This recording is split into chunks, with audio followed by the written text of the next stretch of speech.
¿Y si cada colapso financiero de la historia no fuera un accidente, sino una repetición?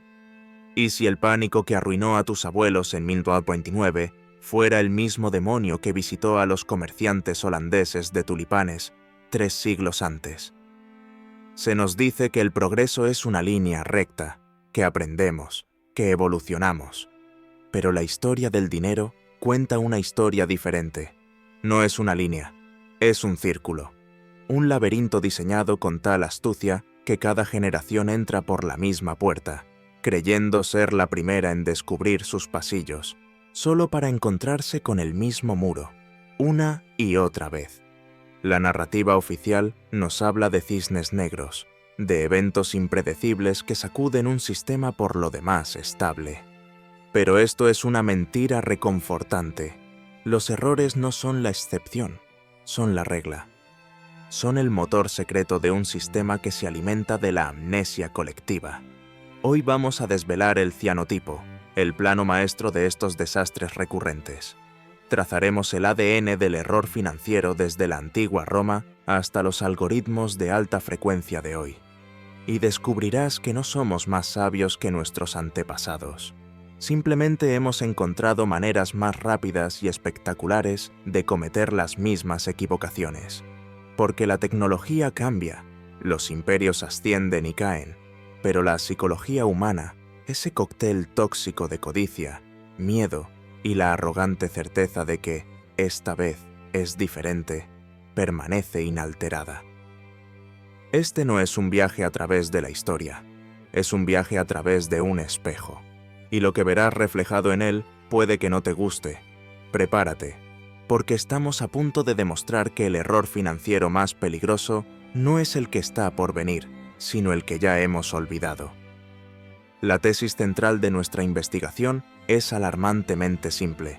La civilización humana, a pesar de sus pretensiones de sofisticación, está atrapada en un bucle kármico de autodestrucción financiera.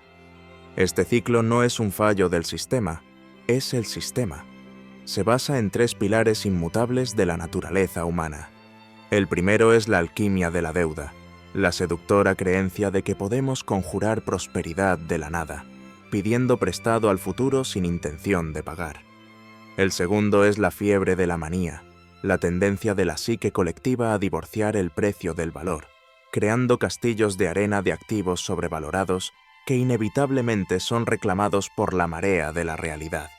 Y el tercero, el más insidioso, es la privatización de las ganancias y la socialización de las pérdidas, un juego amañado en el que las élites recogen las recompensas de la imprudencia en los buenos tiempos y transfieren el coste del colapso al ciudadano común en los malos. Cada viñeta histórica que exploraremos no es un evento aislado, sino una manifestación de esta misma patología subyacente. Desde el emperador romano que diluía la plata de sus monedas para financiar guerras, hasta el banquero de inversión moderno que empaqueta hipotecas tóxicas en instrumentos financieros con calificación AAA, el mecanismo es idéntico. Es la promesa de algo por nada. Es el engaño de que el riesgo puede ser eliminado, no simplemente transferido. Los gobiernos y los imperios, a lo largo de la historia, han demostrado ser los peores adictos a este ciclo, siempre dispuestos a sacrificar la estabilidad a largo plazo por la conveniencia política a corto plazo. Los arquitectos del sistema, los banqueros y las élites financieras, actúan como los sumos sacerdotes de este culto, creando un lenguaje arcano de derivados y titulizaciones para ocultar la simple verdad de su juego. Y la gente común, el espectador de esta tragedia, es inducida a participar en el acto final, comprando en la cima del frenesí, justo a tiempo para ser aplastada por la inevitable corrección. Lo que estamos a punto de demostrar no es una teoría de la conspiración, sino una conspiración de la naturaleza humana. No hay una habitación secreta donde los poderosos se reúnen para planificar estos ciclos. No es necesario. El plan está grabado en nuestro propio ADN. Es la historia de cómo la amnesia se convierte en política, cómo la codicia se disfraza de innovación, y cómo una y otra vez caminamos voluntariamente hacia el mismo abismo financiero, convencidos de que esta vez, de alguna manera, hemos aprendido a volar. Nuestro viaje comienza en el corazón de la máquina más grande y duradera que el mundo antiguo jamás conoció, el Imperio Romano. Imagina un mundo sustentado por una moneda de una pureza casi mítica, el denario de plata. Durante los primeros días del imperio, bajo emperadores como Augusto, el denario era la piedra angular de la confianza económica. Contenía más del 95% de plata, un estándar que impulsó el comercio desde las brumosas costas de Britania hasta las arenas de Persia. Era dinero real, tangible. Su valor no se basaba en la promesa de un político, sino en el peso y la pureza del metal que sostenías en tu mano.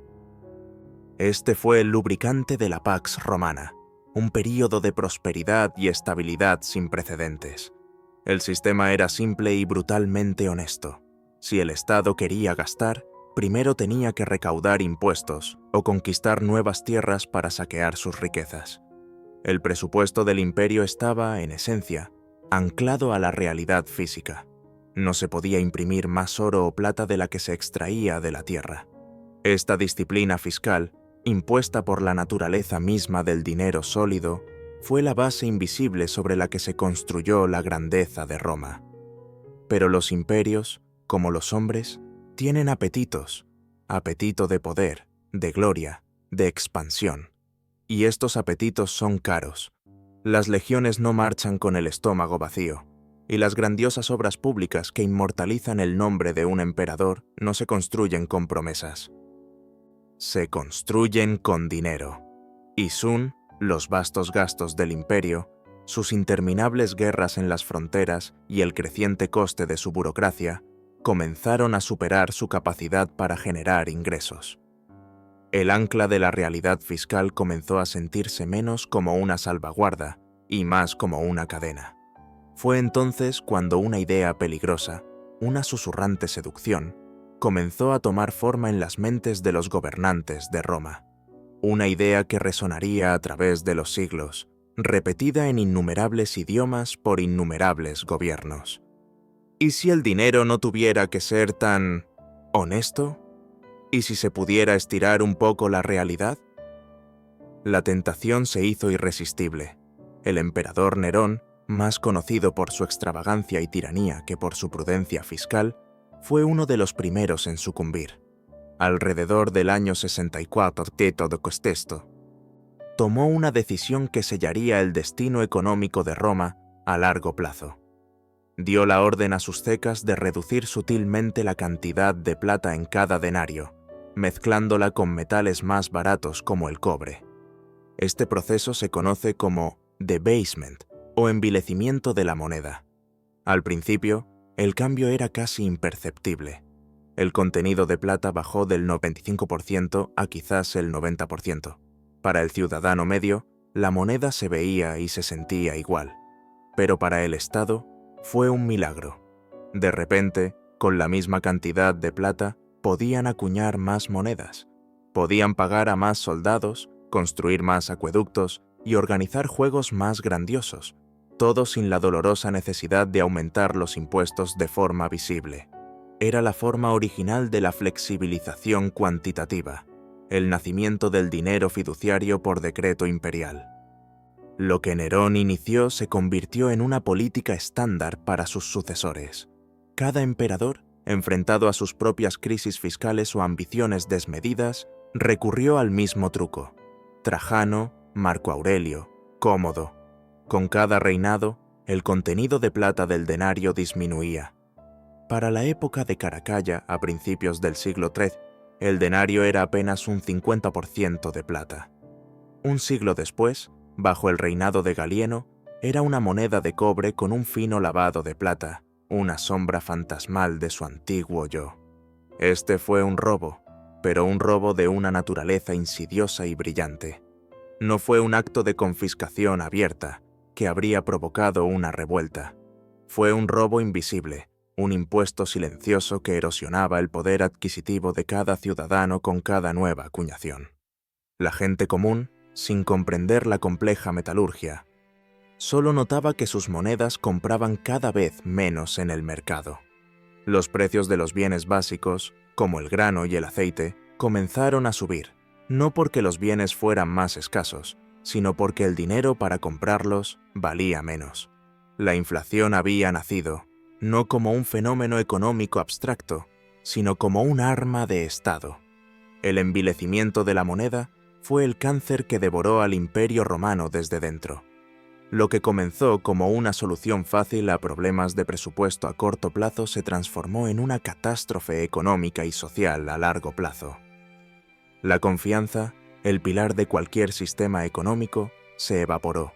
Los comerciantes y tenderos comenzaron a inspeccionar las monedas con sospecha, a pesarlas y a morderlas, tratando de adivinar su verdadero valor. El comercio, que antes fluía sin problemas a través del Mediterráneo, se atascó. ¿Por qué aceptarías una moneda romana en pago si no tenías idea de lo que valdría mañana? El comercio internacional comenzó a revertirse hacia el trueque, un sistema mucho más primitivo e ineficiente. Dentro del imperio, la inflación galopante aniquiló los ahorros de la clase media. Un legionario que se retiraba con una pensión que le habría garantizado una vejez cómoda, descubría que sus ahorros de toda la vida apenas podían comprarle pan para un año. Esta destrucción de la riqueza de la clase media y trabajadora creó una inmensa inestabilidad social. Los agricultores, incapaces de pagar los crecientes impuestos, que el Estado exigía cada vez más en especie, como grano, en lugar de en su propia moneda devaluada, abandonaron sus tierras.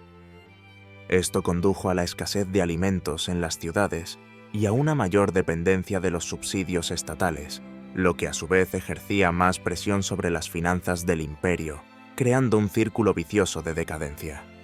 La élite rica, por su parte, encontró formas de protegerse. Acumularon tierras, oro y otros activos tangibles, retirando su capital de la economía productiva y exacerbando la desigualdad. El tejido social de Roma se deshizo. El imperio se fracturó en una sociedad de muy ricos y muy pobres, sin la clase media estabilizadora que había sido su columna vertebral. La crisis económica condujo inevitablemente a la inestabilidad política. Con el tesoro vacío y la población descontenta, el poder se convirtió en un juego de supervivencia. Los emperadores eran asesinados y reemplazados a un ritmo alarmante, cada uno prometiendo restaurar el orden, pero cada uno recurriendo al mismo truco de devaluar aún más la moneda para pagar la lealtad de un ejército mercenario. Roma no cayó simplemente por las hordas bárbaras en sus puertas, se derrumbó desde adentro, ahogada por la deshonestidad de su propio dinero. Ahora, avancemos rápido 2 milenios. Los césares se han ido, los acueductos están en ruinas, pero la idea que plantaron ha florecido de maneras que ni Nerón podría haber imaginado. Miremos el mundo moderno. ¿Acaso la historia de la devaluación del denario no nos resulta extrañamente familiar? Sustituye emperador por banco central y envilecimiento de la moneda por flexibilización cuantitativa o políticas de tipo de interés cero, y el guión es prácticamente idéntico. Desde 1971, cuando el presidente estadounidense Richard Nixon cortó el último vínculo del dólar con el oro, el mundo entero ha entrado en la era del dinero fiduciario puro. El valor de nuestro dinero ya no está anclado a un activo físico y escaso, sino a la plena fe y crédito de los gobiernos.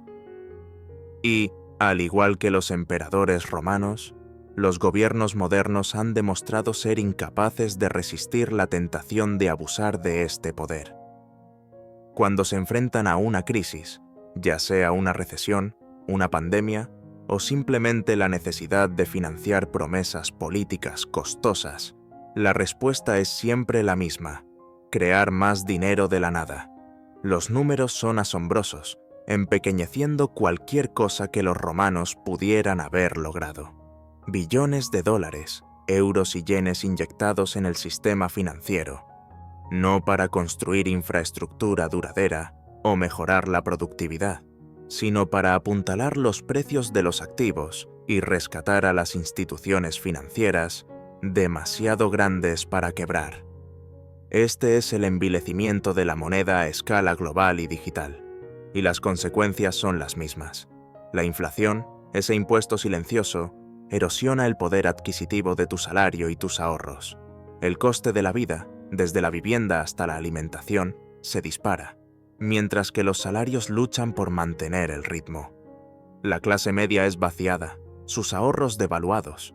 La gente común que juega según las reglas, que trabaja duro y ahorra su dinero en el banco, es castigada. Mientras tanto, aquellos que están más cerca del grifo del dinero, la élite financiera y las grandes corporaciones, se benefician enormemente. Toman prestado a tipos de interés cercanos a cero y utilizan ese dinero barato para comprar activos reales, acciones, bienes raíces, arte. Esto infla burbujas de activos masivas, aumentando la brecha entre los que tienen y los que no tienen a niveles no vistos en un siglo. La lección de Roma resuena con una claridad aterradora. Un sistema monetario deshonesto conduce inevitablemente a una sociedad injusta y, en última instancia, inestable. La caída de Roma no fue un evento antiguo e irrelevante. Fue un ensayo general, y nosotros estamos viviendo el estreno. Ahora, transportémonos desde la decadencia de un imperio antiguo a la cúspide de una nueva potencia comercial.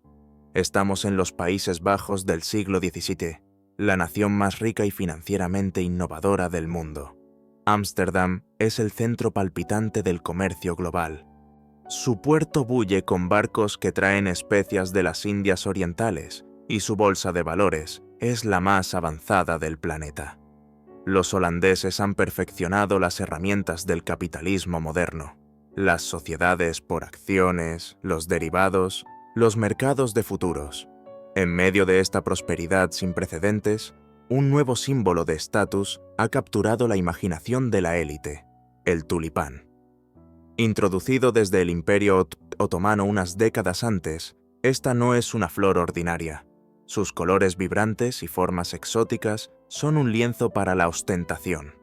Y un misterioso virus, que rompía los pétalos con patrones de llamas multicolores, creaba variedades raras y únicas que eran consideradas obras de arte vivientes. Las más raras recibían nombres grandiosos como Semper Augustus o Virrey. Poseer uno de estos bulbos no era simplemente un acto de jardinería, era una declaración de riqueza y sofisticación. Al principio, el comercio de tulipanes era un pasatiempo para botánicos adinerados y entusiastas, pero la combinación de la inmensa riqueza holandesa y un creciente apetito por la especulación pronto transformaría este mercado de nicho en un frenesí nacional. Los precios de los bulbos raros comenzaron a subir, primero de manera constante, luego exponencialmente. Un solo bulbo de Semper Augustus podía venderse por el precio de una lujosa casa en el canal de Ámsterdam. Lo que se estaba sucediendo era un cambio psicológico fundamental. La gente ya no compraba tulipanes por su belleza intrínseca o por el placer de verlos florecer. Compraban bulbos con la única intención de venderlos a un precio más alto. El valor fundamental de la flor se volvió irrelevante. Lo único que importaba era la creencia de que siempre habría alguien más, un tonto mayor, dispuesto a pagar más. Este es el nacimiento de la primera burbuja especulativa documentada de la historia, la tulipomanía. La manía se extendió como un contagio. Lo que comenzó con la aristocracia y los ricos comerciantes pronto sedujo a todas las clases sociales. Artesanos, tenderos, sirvientas, todos liquidaban sus activos, hipotecaban sus casas y negocios, y pedían dinero prestado para participar en el mercado del tulipán. Se establecieron mercados especiales en las tabernas de las principales ciudades holandesas, donde se comerciaba con bulbos día y noche en una atmósfera febril de alcohol y codicia. Los precios se volvieron absurdos. Un bulbo podía intercambiarse por acres de tierra, ganado o carruajes. La innovación financiera holandesa echó más leña al fuego. Dado que los bulbos solo podían moverse físicamente durante ciertas épocas del año, los comerciantes comenzaron a utilizar pagarés y contratos de futuros, prometiendo entregar un bulbo en una fecha posterior. Esto significaba que la gente podía especular con tulipanes sin siquiera poseer uno, apostando por el movimiento futuro de los precios. El mercado se desacopló por completo de la realidad física de las flores. Se convirtió en un casino puro, impulsado por el apalancamiento y la psicología de masas. La narrativa dominante era irresistible. Los precios de los tulipanes solo podían subir. Se contaban historias de fortunas hechas de la noche a la mañana.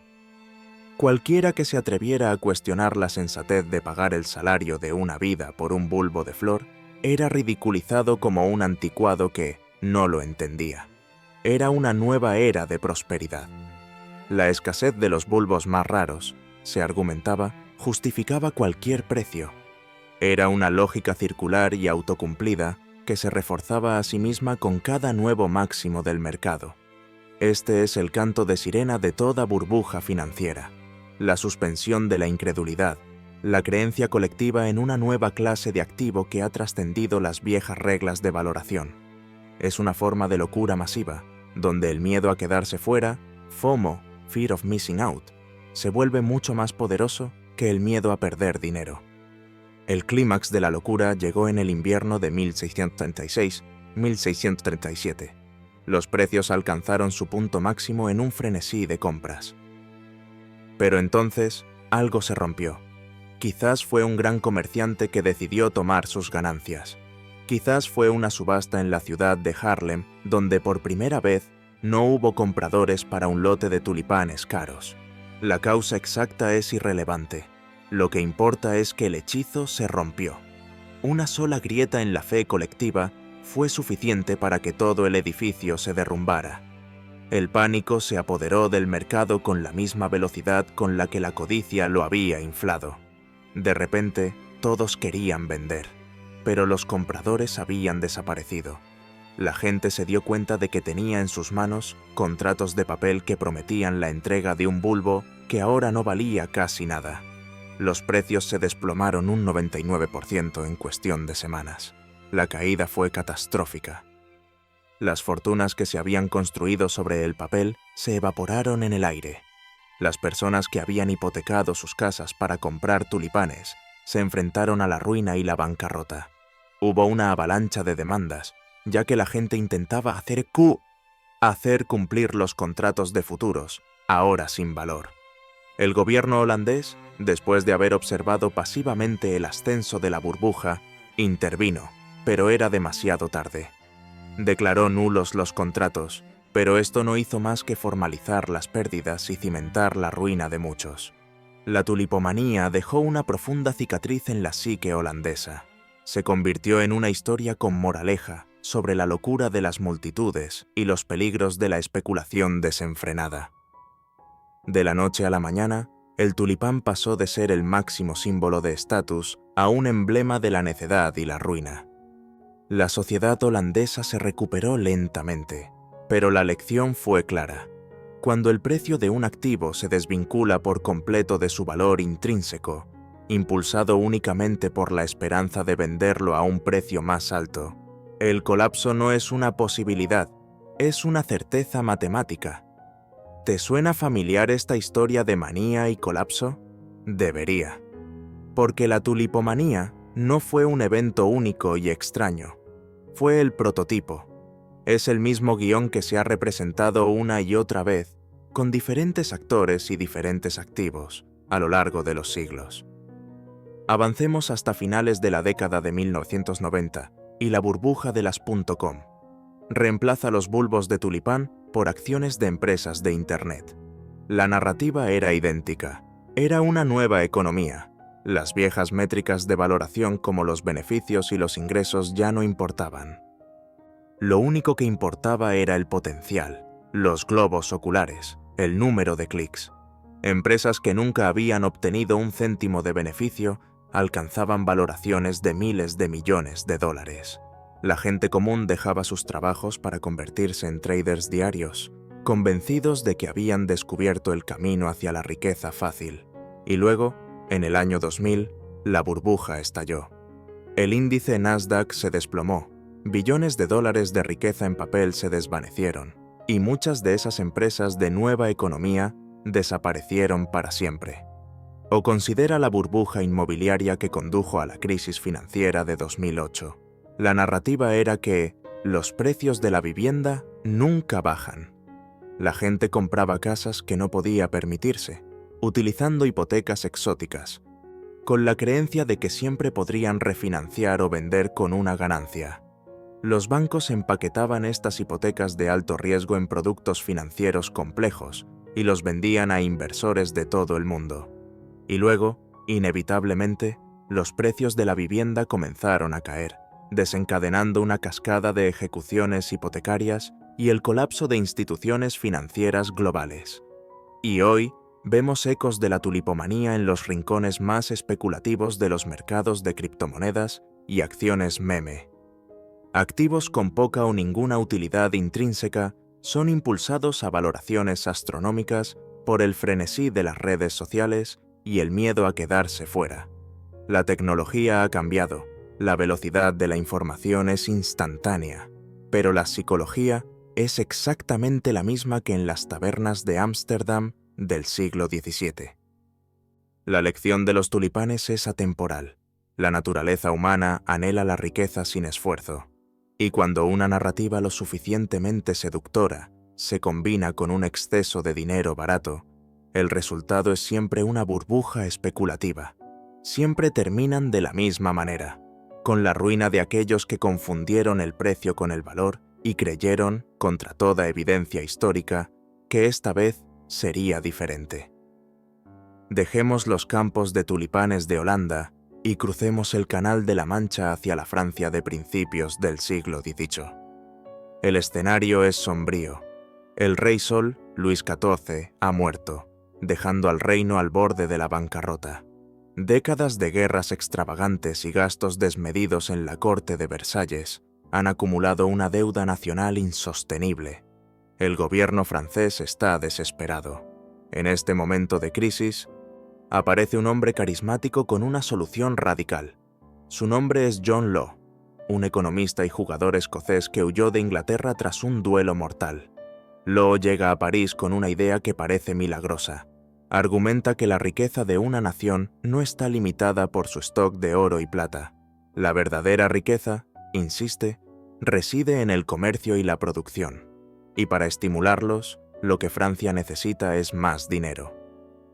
Propone la creación de un banco nacional que pueda emitir papel moneda, no respaldado totalmente por metales preciosos, sino por la confianza en la futura prosperidad económica de Francia. En 1716, con el apoyo del regente, el duque de Orleans, Law establece el Banque General. Al principio, es un éxito. Su papel moneda, fácilmente canjeable por oro y plata, proporciona un medio de cambio estable y fiable. Y la economía francesa comienza a recuperarse. Pero esta era solo la primera fase del gran plan de Law. Su verdadera ambición era fusionar el poder de la creación de dinero con el potencial del comercio colonial. En 1717, establece la Compañía de Mississippi, más tarde rebautizada como la Compañía de las Indias, a la que se le concede un monopolio sobre el comercio con la vasta colonia francesa de Luisiana en América del Norte. El plan de Law era ingenioso y audaz. La Compañía de Mississippi asumiría toda la deuda nacional de Francia. A cambio, los tenedores de bonos del gobierno podrían canjear su deuda por acciones de la compañía. Para hacer estas acciones atractivas, Law lanzó una campaña de marketing magistral pintando a Luisiana como una tierra de fabulosas riquezas, rebosante de oro, plata y joyas, esperando a ser explotada. La promesa de riquezas inimaginables en el Nuevo Mundo, combinada con la facilidad de comprar acciones con deuda gubernamental devaluada, desató una fiebre especulativa que hizo que la tulipomanía pareciera un juego de niños. El precio de las acciones de la Compañía de Mississippi se disparó. De 200 libras por acción, subieron a 500, luego a 1000, 5000 y finalmente a más de 10.000 libras a finales de 1719. París fue consumido por la manía. Gentes de toda Europa acudieron en masa a la ciudad para participar en la especulación. La calle Quincampoix, el centro del comercio de acciones, se convirtió en un manicomio de compradores y vendedores frenéticos. Se hicieron y perdieron fortunas en cuestión de horas. Los sirvientes se convirtieron en millonarios de la noche a la mañana. La palabra millonario fue, de hecho, acuñada durante esta época para describir a los nuevos ricos de la burbuja. John Law, el arquitecto de todo esto, se convirtió en el hombre más poderoso de Francia. Su banco se convirtió en el Banco Real, y a él mismo se le nombró Contralor General de Finanzas, dándole un control casi absoluto sobre la economía francesa. Para mantener la burbuja inflándose, Law fusionó su banco y su compañía comercial. Luego, comenzó a imprimir papel moneda en cantidades cada vez mayores para que la gente pudiera seguir comprando acciones a precios cada vez más altos. El valor de las acciones y la cantidad de papel moneda en circulación se alimentaban mutuamente en una espiral ascendente. En el apogeo de la burbuja, el valor total de las acciones de la Compañía de Mississippi era más de 80 veces la cantidad total de oro y plata en circulación en Francia. Era una estructura de confianza construida enteramente sobre sí misma, una alucinación colectiva de riqueza sin ningún fundamento en la realidad. El problema, por supuesto, era que las vastas riquezas de Luisiana eran un espejismo. La colonia era en gran parte un pantano inhóspito, y la compañía no generaba prácticamente ningún ingreso. La burbuja estaba inflada puramente con aire caliente y promesas vacías. El colapso, cuando llegó, fue repentino y brutal.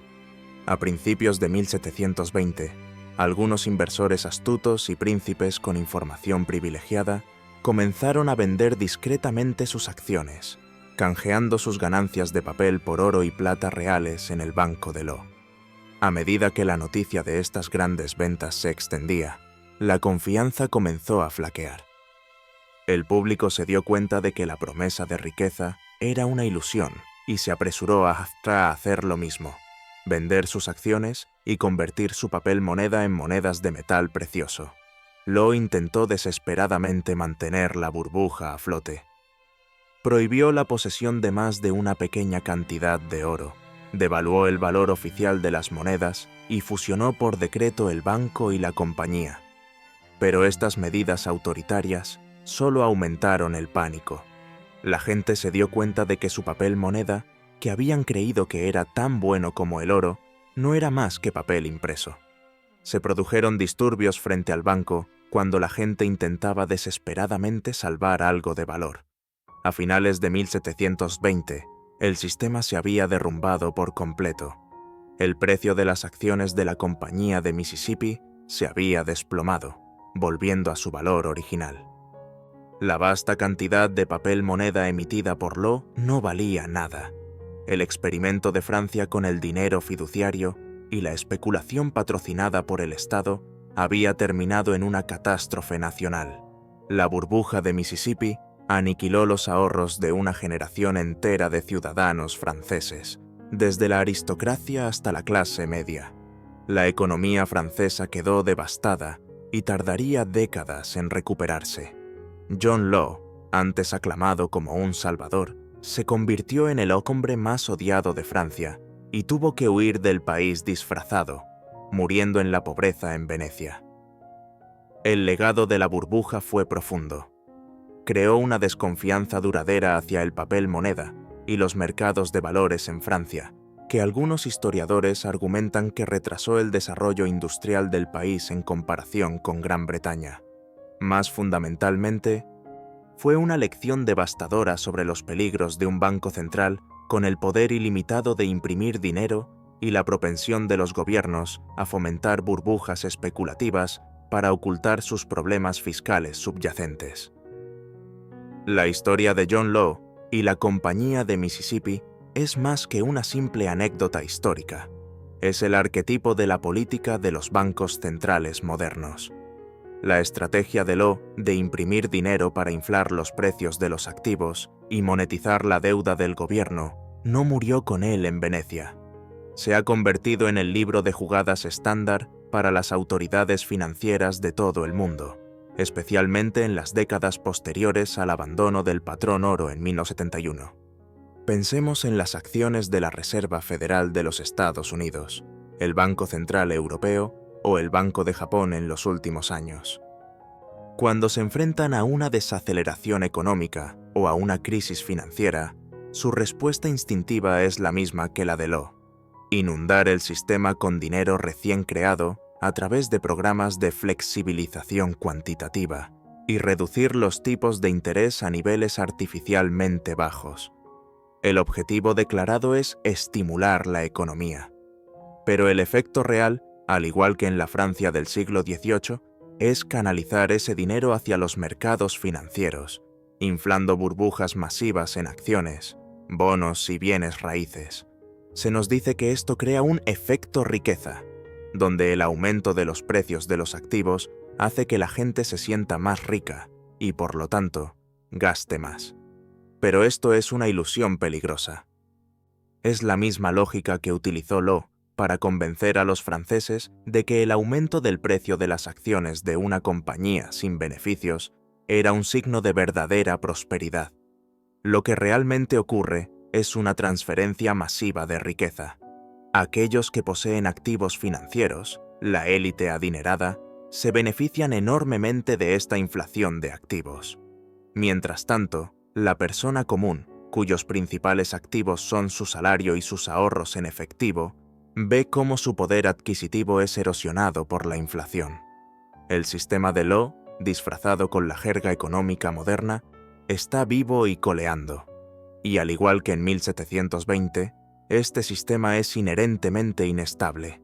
Las burbujas de activos que crea no pueden inflarse para siempre. Cuando inevitablemente estallan, el colapso amenaza con llevarse consigo a todo el sistema financiero, como vimos en 2008. Y la respuesta de las autoridades a ese colapso es siempre más de lo mismo, más impresión de dinero, más rescates, inflando la siguiente burbuja, aún más grande y más peligrosa. Somos rehenes de un experimento que John Law inició hace 300 años. Él demostró que un gobierno con una imprenta puede crear la ilusión de riqueza de la nada. También demostró que el final de ese camino es siempre la ruina.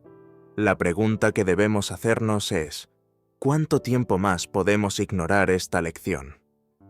Mientras la burbuja de Mississippi consumía a Francia, un drama paralelo se desarrollaba al otro lado del Canal de la Mancha, en Gran Bretaña. La historia es tan similar que casi parece un plagio. Una prueba contundente de que las mismas locuras pueden apoderarse de diferentes naciones simultáneamente cuando las condiciones son las adecuadas. Este episodio es conocido como la burbuja de los mares del sur. El contexto era notablemente parecido al de Francia. Gran Bretaña también había acumulado una enorme deuda nacional debido a una serie de costosas guerras, en particular la Guerra de Sucesión Española. El gobierno británico buscaba desesperadamente una forma de gestionar esta carga de deuda. En 1711, un político llamado Robert Harley propuso una solución inspirada directamente en el esquema de John Law: crear una empresa público-privada que se hiciera cargo de una parte de la deuda del gobierno. A cambio, a la empresa se le concedería un monopolio lucrativo sobre el comercio. Así nació la Compañía de los Mares del Sur. El monopolio otorgado a la compañía era sobre el comercio con las colonias de América del Sur, de ahí su nombre. Al igual que con la Compañía de Mississippi de Law, se tejieron historias fantásticas sobre las riquezas inimaginables que se obtendrían de estas tierras: oro, plata y un lucrativo comercio de esclavos. El plan funcionaba de la misma manera. Los tenedores de bonos del gobierno podían canjear sus títulos de deuda, que se negociaban con descuento, por acciones de la nueva y prometedora compañía. La idea era convertir una deuda gubernamental estancada en un activo financiero dinámico y especulativo. Durante sus primeros años, la compañía tuvo un éxito modesto, pero el verdadero frenesí comenzó en 1720, justo cuando la burbuja de Mississippi en Francia estaba alcanzando su punto álgido. Impulsada por la competencia con Francia y el éxito aparente del sistema Delors, la Compañía de los Mares del Sur propuso un plan mucho más ambicioso: asumir la totalidad de la deuda nacional británica. Para que este audaz plan funcionara, la compañía necesitaba que el precio de sus acciones subiera espectacularmente. Y para lograrlo, los directores de la compañía, en connivencia con miembros corruptos del gobierno, utilizaron todas las herramientas de manipulación y engaño a su disposición. Se difundieron rumores extravagantes sobre inminentes acuerdos comerciales con España y Perú que generarían beneficios astronómicos. Se pagaron sobornos a políticos clave para que apoyaran el plan en el Parlamento. Y, lo que es más importante, la compañía comenzó a prestar dinero a la gente para que pudieran comprar sus propias acciones. Esta fue una innovación perversa. La compañía estaba inflando activamente su propia burbuja, creando demanda de la nada. La táctica funcionó a la perfección. El público británico, viendo las fortunas que se hacían en Francia y temiendo quedarse atrás, se lanzó a la especulación. El precio de una acción de la Compañía de los Mares del Sur, que era de alrededor de 128 libras a principios de 1720, se disparó a más de 1000 libras en agosto. La manía se apoderó de Londres. Toda la nación, desde los lores más ricos hasta los comerciantes más humildes, estaba obsesionada con el mercado de valores. Incluso el gran científico Sir Isaac Newton fue víctima de la fiebre, invirtiendo y perdiendo una fortuna. Su famosa cita: «Puedo calcular el movimiento de los cuerpos celestes, pero no la locura de la gente», supuestamente se originó a raíz de esta experiencia. La burbuja de los mares del sur generó una ola de empresas fraudulentas, conocidas como burbujas. Emprendedores sin escrúpulos lanzaban compañías con propósitos absurdos o directamente inexistentes, como para una empresa de gran ventaja, pero nadie sabe cuál es. El público, ciego por la codicia, invertía en cualquier cosa. En un intento por proteger su propio monopolio de la especulación, la Compañía de los Mares del Sur persuadió al Parlamento para que aprobara la Ley de la Burbuja, que prohibía la creación de sociedades anónimas sin un estatuto real. Irónicamente, esta ley fue la que pinchó su propia burbuja. Al hacer que los inversores examinaran más de cerca la legitimidad de sus inversiones, la ley sembró las semillas de la duda y el pánico. El colapso de la burbuja de los mares del sur fue tan rápido y devastador como el de su homóloga francesa. A finales de agosto de 1720, el precio de las acciones comenzó a flaquear. Los iniciados, al igual que en París, comenzaron a vender. Cuando el público se dio cuenta de que las promesas de riquezas sudamericanas eran, en el mejor de los casos, exageradas y, en el peor, completamente ficticias, el pánico se desató. En septiembre, el precio de las acciones se había derrumbado, volviendo a su nivel original y aniquilando la riqueza de miles de inversores. La ira pública fue inmensa. Se descubrió un escándalo de corrupción masiva que implicaba a los directores de la compañía y a altos cargos del gobierno. El canciller del Exchequer fue encarcelado en la Torre de Londres. Los directores de la compañía vieron sus propiedades confiscadas para compensar a los inversores. La crisis provocó una profunda recesión económica y una desconfianza duradera en el sistema financiero. La doble implosión de las burbujas de Mississippi y de los mares del sur en el mismo año, 1720, representa un momento crucial en la historia financiera. Demostró que la combinación de deuda gubernamental, monopolios respaldados por el Estado y la psicología de masas especulativa es una receta para el desastre. La lección fundamental es la del riesgo moral. Cuando una empresa se vuelve tan entrelazada con el Estado que se la percibe como demasiado grande para quebrar, sus directivos se sienten incentivados a asumir riesgos imprudentes. Saben que si sus apuestas resultan ganadoras, se embolsarán enormes beneficios.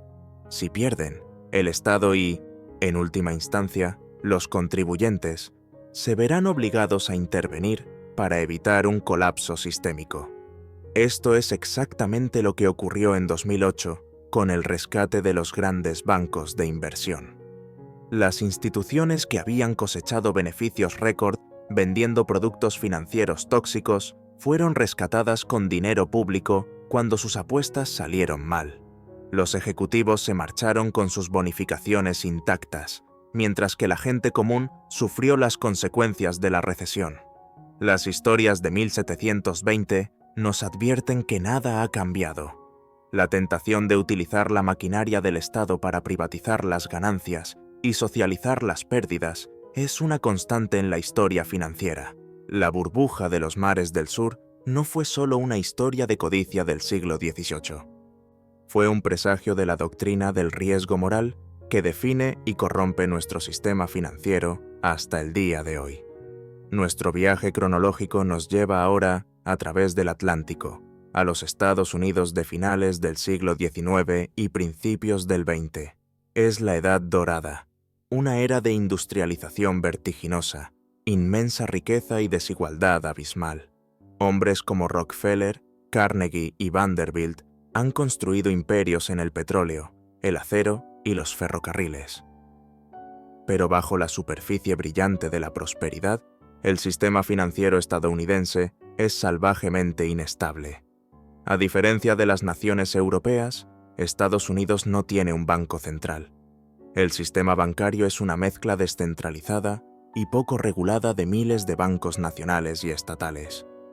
Esta falta de una autoridad central significa que no hay un prestamista de última instancia que pueda proporcionar liquidez al sistema en tiempos de estrés. Como resultado, la economía estadounidense es propensa a pánicos financieros recurrentes. En 1873, 1884, 1893 y 1901, el país fue sacudido por crisis bancarias que provocaron corridas en los bancos, quiebras y recesiones económicas. Cada pánico seguía un patrón familiar, un periodo de especulación alimentado por el crédito fácil, seguido de un evento desencadenante que rompía la confianza, lo que llevaba a los depositantes a retirar su dinero en masa de los bancos, provocando una contracción del crédito que paralizaba la economía. El sistema era como un polvorín, esperando la chispa adecuada para explotar. Esa chispa llegó en octubre de 1907. El catalizador fue un intento fallido de acaparar el mercado de acciones de la United Copper Company, orquestado por un especulador llamado F. Augustus Heinze. Cuando el plan fracasó estrepitosamente, el banco de Heinze, el Knickerbocker Trust Company, uno de los más grandes de Nueva York, se enfrentó a una corrida masiva de depositantes. El pánico se extendió como un incendio forestal por todo el sistema financiero de Nueva York. La confianza se evaporó. Los bancos y las sociedades fiduciarias, temiendo por su propia supervivencia, comenzaron a acaparar efectivo y a dejar de prestarse unos a otros. El mercado de valores se desplomó. El crédito, la sangre vital de la economía, se congeló. Nueva York, y con ella toda la nación, se asomaba al abismo de un colapso financiero total. En ausencia de un banco central, la tarea de salvar el sistema financiero recayó en un solo hombre, John Pierpont Morgan, el banquero más poderoso y formidable de Estados Unidos. J.P. Morgan no era un funcionario del gobierno, era un ciudadano privado, pero su poder e influencia superaban a los de muchos presidentes. Desde su biblioteca en la avenida Madison, Morgan convocó a los presidentes de los principales bancos y sociedades fiduciarias de Nueva York. En una serie de reuniones nocturnas, a puerta cerrada, Morgan, con su imponente presencia y su voluntad de hierro, obligó a los banqueros a cooperar. Actuó como un banco central de facto. Organizó un consorcio de bancos para reunir fondos y proporcionar liquidez a las instituciones solventes pero ilíquidas, distinguiendo entre los bancos que merecían ser salvados y los que debían dejarse quebrar. comprometiendo enormes sumas de su propio capital y el de sus socios, apuntaló el mercado de valores, rescató a sociedades fiduciarias al borde del colapso e incluso evitó la quiebra de la propia ciudad de Nueva York. En un momento dramático, encerró a los banqueros en su biblioteca hasta que accedieron a aportar los fondos necesarios para evitar el colapso, una hazaña que el Tesoro de los Estados Unidos no había podido lograr. El pánico de 1907 fue finalmente contenido gracias a la intervención decisiva de J.P. Morgan. Fue aclamado como un héroe, el salvador del sistema financiero estadounidense. Pero el episodio dejó una profunda inquietud en la psique nacional. El hecho de que la salud de toda la economía estadounidense dependiera de la voluntad y los recursos de un solo banquero privado era alarmante para muchos. Reveló la inherente fragilidad de un sistema financiero sin un respaldo público. ¿Qué pasaría si la próxima crisis ocurriera cuando no hubiera un JP Morgan para intervenir? ¿O si el próximo Morgan decidiera que no le interesaba salvar el sistema? El pánico catalizó un cambio fundamental en el pensamiento estadounidense sobre la banca y el papel del gobierno.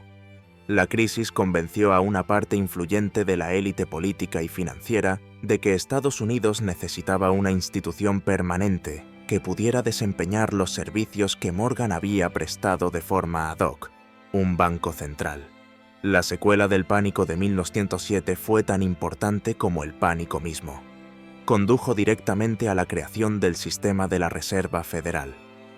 En 1910, un grupo de los principales banqueros del país y políticos de alto rango, liderados por el senador Nelson Aldrich, suegro de John D. Rockefeller Jr., se reunieron en secreto en una isla privada frente a la costa de Georgia, llamada Jekyll Island. Allí, a puerta cerrada, redactaron el plan para un nuevo sistema bancario central para Estados Unidos. Este plan, después de algunas modificaciones para hacerlo políticamente aceptable, se convirtió en la Ley de la Reserva Federal, que fue firmada por el presidente Woodrow Wilson en 1913. La narrativa pública detrás de la creación de la Fed era que proporcionaría una moneda elástica y actuaría como un prestamista de última instancia para prevenir futuros pánicos bancarios y estabilizar la economía. Se presentó como una reforma progresista, una forma de arrebatar el poder a los banqueros de Wall Street como J.P. Morgan y ponerlo en manos de una agencia pública imparcial. Sin embargo, una lectura más cínica y podría argumentarse más precisa es que la creación de la Fed fue la culminación de los esfuerzos de los propios banqueros por socializar sus riesgos. Los banqueros más poderosos se dieron cuenta de que el antiguo sistema de pánicos y rescates privados era demasiado arriesgado e impredecible. Un banco central, controlado en gran medida por los propios bancos privados a través de una estructura cuasi pública, podría proporcionar un respaldo permanente. Sería una fuente de liquidez garantizada en tiempos de crisis, un seguro financiado por el público para un sistema bancario privado. En esencia, la Fed fue diseñada para ser un JP Morgan permanente, institucionalizando el principio del rescate. Fue un golpe maestro de la élite financiera, crear una institución que parecía controlar a los bancos, pero que en realidad servía para protegerlos de las consecuencias de su propia imprudencia, transfiriendo el riesgo final al contribuyente. Esta decisión de centralizar el poder financiero y crear un prestamista de última instancia sentó las bases para todos los ciclos de auge y caída que vendrían después. Al eliminar el riesgo de un colapso total, la Fed incentivó a los bancos a asumir mayores riesgos, sabiendo que había una red de seguridad. El problema de los pánicos bancarios fue resuelto, pero fue reemplazado por un problema mucho mayor y más sistémico: el riesgo moral. La creación de la Reserva Federal no puso fin a la inestabilidad financiera, simplemente la amplificó a una escala mucho mayor, preparando el escenario para la madre de todas las crisis, la Gran Depresión. Con la recién creada Reserva Federal actuando como garante del sistema, Estados Unidos entró en la década de 1920 Los felices años 20. Fue una década de cambios culturales sísmicos y una aparente prosperidad económica sin fin. La producción industrial se disparó, impulsada por nuevas tecnologías como el automóvil y la radio. El mercado de valores, antes dominio de los ricos, se convirtió en una obsesión nacional. Las historias de secretarias y limpiabotas que se hacían ricos de la noche a la mañana comprando acciones alimentaban la creencia de que todos podían participar en la fiesta. Se arraigó una nueva mentalidad, la de la prosperidad permanente. Se creía que la ciencia económica, guiada por la sabia mano de la Reserva Federal, había domesticado finalmente el ciclo económico. Las recesiones eran cosa del pasado. El mercado de valores, se decía, había alcanzado una meseta permanentemente alta. Sin embargo, bajo la superficie de este optimismo exuberante, se estaban acumulando los mismos desequilibrios que habían precedido a todas las crisis anteriores, pero a una escala sin precedentes. La Reserva Federal, en lugar de actuar como un chaperón prudente en la fiesta, estaba sirviendo el ponche. Mantuvo los tipos de interés bajos durante gran parte de la década, inundando la economía con crédito fácil. Este crédito barato no se destinó principalmente a la inversión productiva, sino que alimentó una orgía de especulación financiera. La innovación financiera clave de la época fue el crédito de margen. Los inversores comunes ahora podían comprar acciones pidiendo prestado hasta el 90% del precio de compra a sus corredores de bolsa. Esto creó un apalancamiento masivo en el sistema. Por cada $1 de capital real, había $9 de deuda. Mientras las acciones subían, esto magnificaba las ganancias de forma espectacular, pero también significaba que una pequeña caída en los precios podría aniquilar a los inversores y desencadenar una cascada de ventas forzadas. El mercado de valores se convirtió en un casino apalancado, divorciado de los fundamentos económicos subyacentes. La burbuja bursátil de los años 20 fue una obra maestra de la psicología de masas. El precio de las acciones se duplicó y luego se triplicó en unos pocos años. Empresas como RCA, cuyas acciones subieron de $1,50 a $500, se convirtieron en leyendas. La valoración total del mercado de valores superó con creces la producción económica total del país. Pero mientras Wall Street celebraba, la economía económica mostraba signos de tensión. La agricultura había estado en depresión durante gran parte de la década. La producción industrial comenzó a estancarse en 1928. La distribución de la riqueza era extremadamente desigual, con una pequeña fracción de la población controlando la mayor parte de la riqueza del país. Esto significaba que la demanda de los consumidores no podía seguir el ritmo de la creciente capacidad de producción. El sistema estaba peligrosamente desequilibrado, con una economía financiera hipertrofiada asentada sobre una base económica real cada vez más inestable. El punto de inflexión llegó en octubre de 1929. Después de alcanzar un máximo histórico en septiembre, el mercado comenzó a mostrar signos de debilidad. Luego, el jueves 24 de octubre, conocido como el Jueves Negro, una ola de ventas masivas golpeó el mercado. Un consorcio de banqueros, en una repetición del pánico de 1907, intervino para apuntalar los precios, pero solo fue un respiro temporal. El pánico real se desató el lunes 28 y, sobre todo, el martes 29 de octubre, el Martes Negro. El mercado se derrumbó. En un solo día, se perdió más riqueza en papel de la que Estados Unidos había gastado en toda la Primera Guerra Mundial. Los inversores que habían comprado con margen fueron aniquilados. Las llamadas de margen de los corredores de bolsa obligaron a los inversores a vender sus acciones a cualquier precio para cubrir sus deudas, lo que alimentó aún más la espiral descendente. La ilusión de la prosperidad permanente se hizo añicos en un instante. El crash de 1929 no fue el comienzo de la Gran Depresión, sino el síntoma de una enfermedad económica mucho más profunda. El colapso del mercado de valores desencadenó una cadena de acontecimientos que sumieron a Estados Unidos y al mundo en la peor crisis económica de la historia moderna. La destrucción de la riqueza en el mercado de valores provocó una drástica caída del gasto de los consumidores y de la inversión empresarial. Las empresas despidieron a trabajadores y redujeron la producción, lo que a su vez redujo aún más la demanda, en un círculo vicioso deflacionario. El sistema bancario, que había financiado gran parte de la especulación, comenzó a desmoronarse.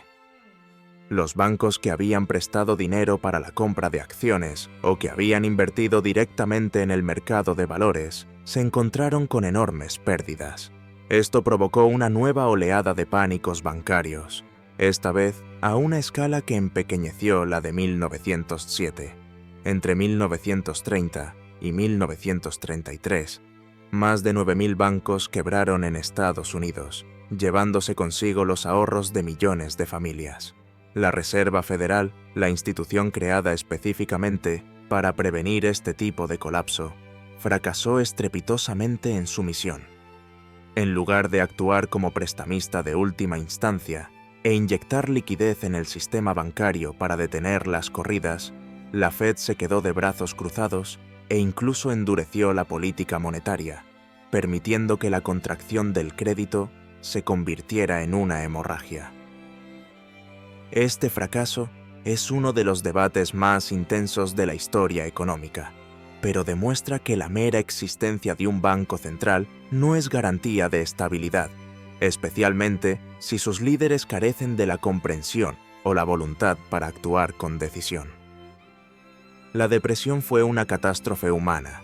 El desempleo en Estados Unidos se disparó al 25%. Millones de personas perdieron sus hogares y sus ahorros. Se formaron barrios de chabolas, llamados Hoovervilles, en las afueras de las ciudades. La pobreza y la desesperación se extendieron por todo el país. La crisis no se limitó a Estados Unidos. Se propagó por todo el mundo a través de los vínculos comerciales y financieros, contribuyendo al ascenso del fascismo en Europa y sentando las bases para la Segunda Guerra Mundial. El crash de 1929 y la subsiguiente Gran Depresión son un espejo oscuro que refleja la crisis financiera de 2008. Los paralelismos son asombrosos y profundamente inquietantes. En ambos casos, un período de crédito fácil y desregulación, supervisado por una Reserva Federal complaciente, alimentó una burbuja masiva de activos. En los años 20, fueron las acciones compradas con margen. En los años 2000, fueron los bienes raíces financiados con hipotecas subprime y titulizados en instrumentos financieros complejos. En ambos casos, la innovación financiera se utilizó para ocultar y apalancar el riesgo. El crédito de margen de los años 20 encuentra su eco en los vehículos de inversión estructurada, S&B, y las obligaciones de deuda colateralizada, CDO, de los años 2000. Eran simplemente nuevas y más sofisticadas formas de construir un rascacielos de deuda sobre una base de arena. La psicología era idéntica. La creencia en una meseta permanentemente alta para las acciones fue reemplazada por el mantra de que los precios de la vivienda nunca bajan. En ambas épocas, una cultura de codicia y la creencia en la infalibilidad de los mercados financieros llevaron a una imprudencia masiva. El colapso siguió el mismo patrón. El estallido de la burbuja inmobiliaria en 2007-2008, al igual que el crash de 1929, desencadenó una crisis de confianza en el sistema bancario. El momento Lehman Brothers, en septiembre de 2008, cuando un gran banco de inversión quebró, fue el equivalente moderno del martes negro, congelando los mercados de crédito globales y amenazando con un colapso sistémico. La principal diferencia entre las dos crisis no radica en sus causas, sino en la respuesta de las autoridades. Mientras que la Fed de los años 30 permitió un colapso bancario masivo, la Fed de 2008, dirigida por Ben Bernanke, un estudioso de la Gran Depresión, actuó de forma radicalmente diferente. Inundó el sistema financiero con billones de dólares de liquidez y orquestó el rescate de las instituciones financieras más grandes del mundo. Se evitó una segunda Gran Depresión, pero a un coste enorme. La respuesta de 2008 salvó el sistema, pero no resolvió los problemas subyacentes. El riesgo moral se institucionalizó a una escala sin precedentes. Los bancos considerados demasiado grandes para quebrar se hicieron aún más grandes. La deuda en el sistema, tanto pública como privada, se disparó a niveles estratosféricos. La lección de 1929 fue que la inacción puede conducir a la catástrofe. La lección de 2008, aún por asimilar, puede ser que la acción a cualquier coste, a través de rescates masivos e impresión de dinero, simplemente pospone el día del juicio final, inflando una burbuja aún mayor para el futuro. 1929 nos enseñó la anatomía de un colapso. 2008 nos mostró que, a pesar de conocer la enfermedad, nuestra única cura es una dosis aún mayor del veneno que la causó. Nuestro penúltimo capítulo nos lleva a un momento decisivo del siglo XX, un punto de inflexión que ocurrió no en medio de un pánico bursátil, sino en la tranquila solemnidad de un discurso televisado. El 15 de agosto de 1971, el presidente estadounidense Richard Nixon se dirigió a la nación y al mundo y, con unas pocas frases, cambió la naturaleza misma del dinero a escala global. Para entender la magnitud de este evento, debemos retroceder a 1944. Hacia el final de la Segunda Guerra Mundial, los líderes de las potencias aliadas se reunieron en Bretton Woods, New Hampshire, para diseñar un nuevo sistema monetario internacional que evitara el caos económico que había contribuido a 2 guerras mundiales. El sistema de Bretton Woods que crearon estaba anclado en el dólar estadounidense, y el dólar, a su vez, estaba anclado en el oro. Estados Unidos, que en ese momento poseía la mayor parte de las reservas de oro del mundo, se comprometió a canjear dólares por oro a un tipo fijo de $35 por onza para los bancos centrales extranjeros.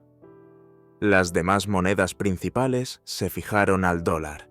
Este sistema creó un marco de estabilidad para el comercio y las finanzas internacionales durante más de 25 años.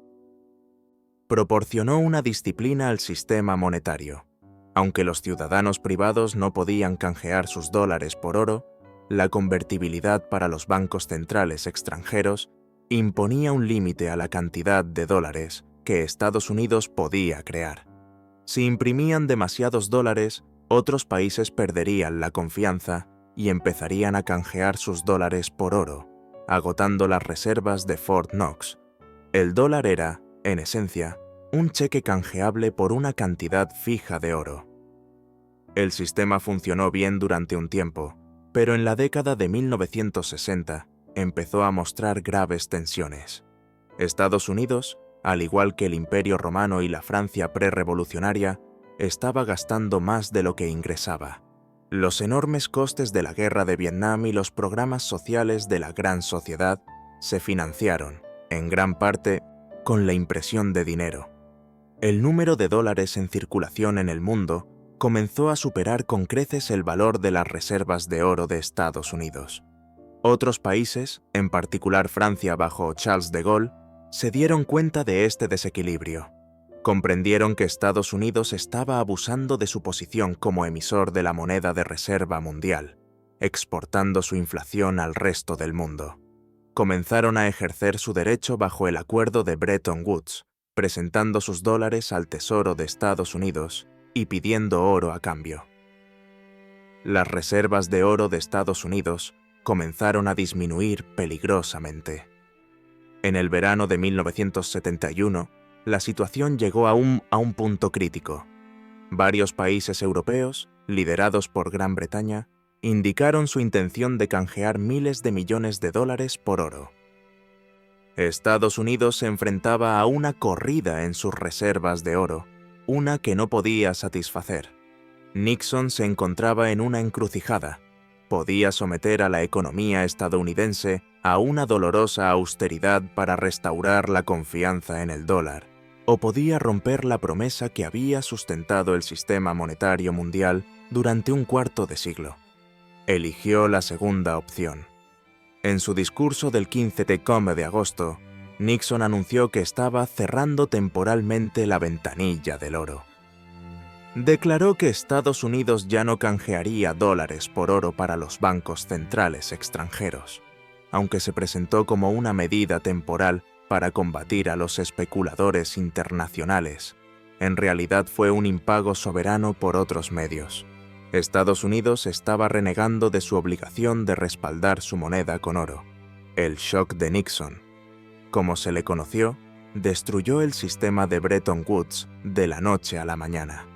El dólar, y por extensión todas las principales monedas del mundo, ya no estaban anclados a nada tangible. Se convirtieron en monedas puramente fiduciarias, cuyo valor se basa únicamente en la confianza y el decreto del gobierno que las emite. El mundo, sin apenas darse cuenta, había entrado en un nuevo y audaz experimento monetario, uno sin precedentes en la historia humana. Un sistema global en el que ninguna moneda estaba respaldada por un activo real. Las consecuencias de la decisión de Nixon en 1971 han sido profundas y de gran alcance, y definen el panorama económico en el que vivimos hoy. El fin de la disciplina del oro desató las manos de los gobiernos y los bancos centrales de todo el mundo, permitiéndoles crear dinero y crédito en cantidades antes inimaginables. Lo que siguió fue una explosión de deuda a escala global. Sin el ancla del oro, ya no había un freno natural al gasto deficitario de los gobiernos, ni a la expansión del crédito por parte de los bancos. La deuda pública, la deuda corporativa y la deuda de los hogares se han disparado a niveles astronómicos en las últimas 5 décadas. El sistema financiero mundial se ha transformado en una pirámide invertida de deuda, construida sobre una base de dinero fiduciario cada vez menor. El fin de Bretton Woods también inauguró una era de mayor inestabilidad financiera. Los tipos de cambio fijos fueron reemplazados por un sistema de tipos de cambio flotantes, lo que llevó a una mayor volatilidad en los mercados de divisas. Más importante aún, la capacidad ilimitada de crear crédito ha alimentado una sucesión de burbujas de activos cada vez más grandes y peligrosas. La burbuja del mercado de valores de los años 80, la burbuja inmobiliaria y bursátil japonesa, la crisis asiática de 1997, la burbuja de las .com de 2000 y la burbuja inmobiliaria global de 2008 pueden ser rastreadas, en última instancia, hasta el sistema de dinero inelástico y sin respaldo que nació en 1971.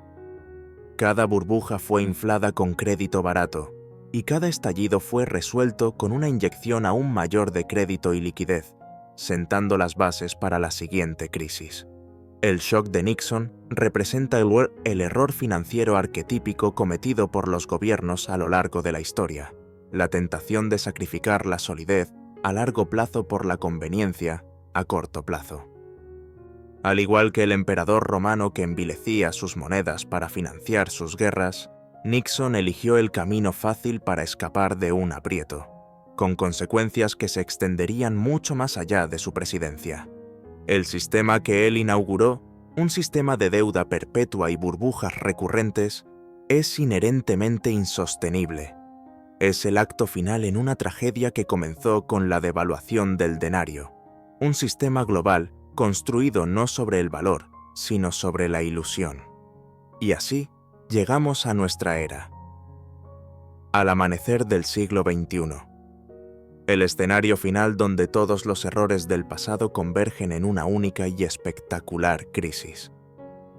La crisis financiera global de 2008 no fue un accidente, no fue un cisne negro, fue la culminación lógica e inevitable de todos los errores que hemos explorado. El envilecimiento de la moneda de Roma, la manía especulativa de la tulipomanía, la fusión de la deuda pública y la especulación privada de la Compañía de los Mares del Sur y la burbuja de los mares del sur, el riesgo moral institucionalizado por la creación de la Reserva Federal, y la arquitectura de dinero fiduciario sin ancla inaugurada por el shock de Nixon. Todos estos hilos se tejieron juntos para crear la tormenta perfecta. La semilla de la crisis se plantó en la respuesta a la crisis anterior, el estallido de la burbuja de las .com en el año 2000. Para combatir la recesión que siguió, la Reserva Federal, bajo Alan Greenspan, recortó los tipos de interés a mínimos históricos. Este dinero ultrabarato necesitaba encontrar un hogar, y lo encontró en el mercado inmobiliario de Estados Unidos. Se desató una burbuja inmobiliaria de proporciones épicas, impulsada por la creencia de que los precios de la vivienda siempre suben. Pero esta burbuja fue diferente. Fue amplificada y globalizada por una serie de innovaciones financieras que permitieron que el riesgo se empaquetara, se ocultara y se vendiera a los 4 rincones del mundo. Los bancos originaban hipotecas de alto riesgo, conocidas como subprime, a prestatarios con poca capacidad de pago. Luego, en lugar de mantener estas hipotecas arriesgadas en sus propios libros, las vendían a bancos de inversión de Wall Street. Estos bancos de inversión agrupaban miles de estas hipotecas en instrumentos complejos llamados obligaciones de deuda colateralizada, CDOs. Luego sobornaban a las agencias de calificación de riesgo para que dieran a estas colecciones de basura tóxica la máxima calificación de seguridad, AAA. Finalmente, vendían estos CDOs supuestamente seguros a inversores de todo el mundo, fondos de pensiones, gobiernos municipales, bancos europeos y asiáticos. Fue un juego de sillas musicales global. Mientras la música del aumento de los precios de la vivienda sonaba, todo el mundo ganaba dinero. Pero cuando la música se detuvo, se reveló que el sistema estaba podrido hasta la médula. El colapso comenzó en 2007, cuando los precios de la vivienda en Estados Unidos empezaron a caer. Los prestatarios de las hipotecas subprime, incapaces de refinanciar, comenzaron a incumplir en masa. Los CDOs, que se suponía que eran tan seguros como los bonos del Tesoro de Estados Unidos, resultaron no valer nada. Las instituciones financieras de todo el mundo se dieron cuenta de repente de que tenían billones de dólares de estos activos tóxicos en sus balances. La confianza se evaporó. Los bancos dejaron de prestarse unos a otros. El sistema financiero mundial se paralizó. El momento decisivo llegó el 15 de septiembre de 2008, cuando Lehman Brothers, un venerable banco de inversión de Wall Street, se declaró en quiebra. El pánico se volvió global. El mundo se asomó al abismo de un colapso financiero total, una segunda Gran Depresión. La respuesta de los gobiernos y los bancos centrales no tuvo precedentes. En una repetición a escala global de la intervención de JP Morgan en 1907, las autoridades intervinieron para rescatar al sistema financiero. La Reserva Federal y otros bancos centrales inyectaron billones de dólares de liquidez de emergencia en el sistema. Los gobiernos nacionalizaron bancos, garantizaron deudas y lanzaron paquetes de estímulo masivos. Se rescató a las mismas instituciones que habían causado la crisis, bajo el principio de que eran demasiado grandes para quebrar. El sistema fue salvado. Se evitó un colapso total, pero la crisis de 2008 y su respuesta revelaron la verdad última de nuestro sistema financiero. Demostró que todas las lecciones de la historia habían sido ignoradas. Se reveló la podredumbre del riesgo moral, donde las ganancias son privadas y las pérdidas son públicas. Expuso la fragilidad de un sistema construido sobre una deuda excesiva y un dinero sin valor intrínseco. Y lo más importante, la solución a la crisis no fue reformar el sistema, sino duplicar los errores del pasado. La respuesta a una crisis causada por demasiada deuda y dinero fácil fue crear niveles de deuda aún más astronómicos y una política de dinero fácil aún más extrema. Los bancos centrales del mundo llevaron los tipos de interés a cero e inventaron la flexibilización cuantitativa, comprando billones de dólares de bonos del gobierno y activos hipotecarios para inflar una nueva burbuja de todo. La crisis de 2008 no fue el final del ciclo, fue simplemente el penúltimo capítulo. Al rescatar el viejo sistema en lugar de permitir que se purgara, las autoridades simplemente prepararon el escenario para la próxima crisis, una que, por necesidad matemática, deberá ser aún mayor que la anterior. Hemos viajado a través de 2 milenios de historia financiera, desde la acuñación de monedas en la antigua Roma hasta el trading algorítmico en la moderna Wall Street, y en cada parada de nuestro viaje hemos encontrado el mismo fantasma, el mismo patrón, la misma tragedia humana representada con diferentes trajes. ¿Cuál es la lección final? ¿Cuál es el hilo dorado que une la devaluación del denario, la manía de los tulipanes, las burbujas de los mares del sur, el pánico de 1907, la Gran Depresión, el fin del patrón oro y la crisis de 2008?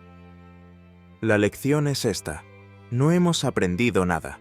La historia no se repite, pero rima, como se suele decir, y la rima de la historia financiera es un poema épico sobre la arrogancia humana. Es la historia de cómo cada generación se convence a sí misma de que es más inteligente, más sofisticada y más avanzada que la anterior, solo para caer en las mismas trampas psicológicas que sus antepasados. La tecnología cambia, pero la naturaleza humana es una constante. La codicia, el miedo, la euforia del rebaño y la negación obstinada de la realidad son las fuerzas inmutables que impulsan estos ciclos. Creemos que hemos domesticado el riesgo con modelos matemáticos complejos y derivados financieros, pero solo hemos encontrado formas más eficientes de ocultarlo y apalancarlo, asegurando que cuando el sistema se rompa, lo haga de una manera más espectacular y sistémica. El sistema financiero moderno no es un motor de prosperidad estable, sino una máquina de inestabilidad. Está diseñado para privatizar las ganancias y socializar las pérdidas, para recompensar la imprudencia y castigar la prudencia. Es un sistema en el que los bancos centrales, con su poder ilimitado para crear dinero, actúan como los facilitadores en jefe de un ciclo interminable de burbujas y rescates. Hemos construido una civilización global sobre una base de deuda perpetua y promesas rotas. Un castillo de naipes que se tambalea al borde del colapso bajo el peso de sus propias contradicciones. La pregunta ya no es si habrá otra crisis. La pregunta es cuándo y cuán severa será. Las semillas de la próxima crisis se plantaron en las cenizas de la última. Los niveles sin precedentes de deuda global, las burbujas de activos en casi todas las clases y la fe ciega en que los bancos centrales siempre pueden salvar el día, han creado el conjunto de condiciones iniciales más peligroso de la historia. Nos encontramos en la calma antes de la tormenta, en la inquietante tranquilidad que precede al terremoto. No podemos predecir el catalizador exacto, pero podemos reconocer la fragilidad del sistema. La lección de la historia no es una de desesperación, sino de conciencia. No podemos cambiar la naturaleza humana, pero podemos entenderla. No podemos predecir el futuro, pero podemos aprender del pasado. La verdadera sabiduría financiera no consiste en encontrar la próxima burbuja en la que montar, sino en comprender la naturaleza de las burbujas mismas.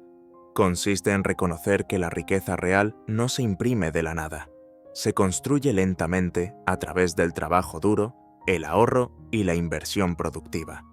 Consiste en buscar valor donde otros solo ven precio. Y, sobre todo, consiste en tener la humildad de saber que las 4 palabras más peligrosas en el mundo financiero siguen siendo y siempre serán: esta vez es diferente. La historia nos ha dado una hoja de ruta, una advertencia. La pregunta es si por una vez elegiremos escuchar. Manténganse alerta, cuestionen todo y prepárense.